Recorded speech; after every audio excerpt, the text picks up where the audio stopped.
I'm going to start with some very striking data, and then how it amazes me and how I've been thinking about what it means and what are the lessons learned. And that striking data falls in the category of growth of faculty.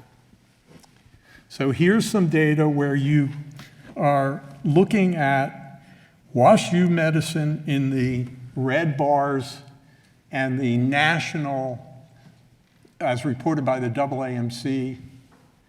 And you see that from 2016 to 2022, WashU Medicine was growing at 4.5% compound annual growth rate compared to the national average 1.3%, 4 times the national average. And that applied to both the basic science departments and the clinical departments. We could spend all night talking about this data. How does that happen? Big institutions on the East Coast and the West Coast.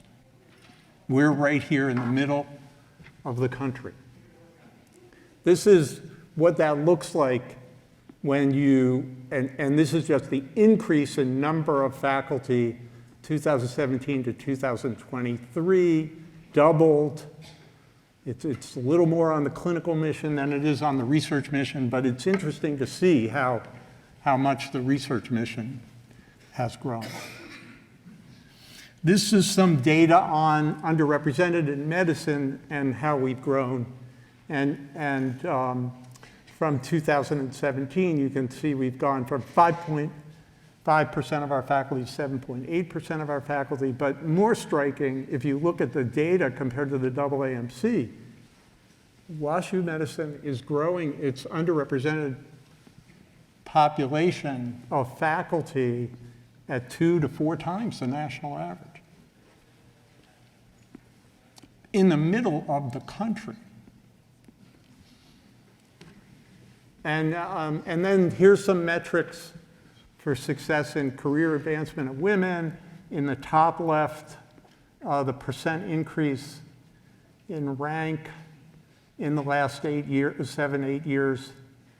And this is, I would argue, this is what we're looking at. How do women get to the top of the organization?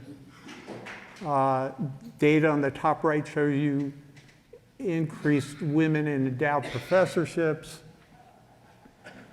And then down below, you see women in leadership positions, division chiefs and vice chairs, and essentially a doubling. And what is also apparent in this data is that our departments have increased the number of division chiefs and vice chairs, and I consider that to be a real accomplishment from an execution point of view, because this means we have more leaders. This means we have more people who are having the experience of leadership and management, and I believe that that's a very important part of what we do and how we continue to be a place that evolves in having a fantastic faculty and a fantastic environment.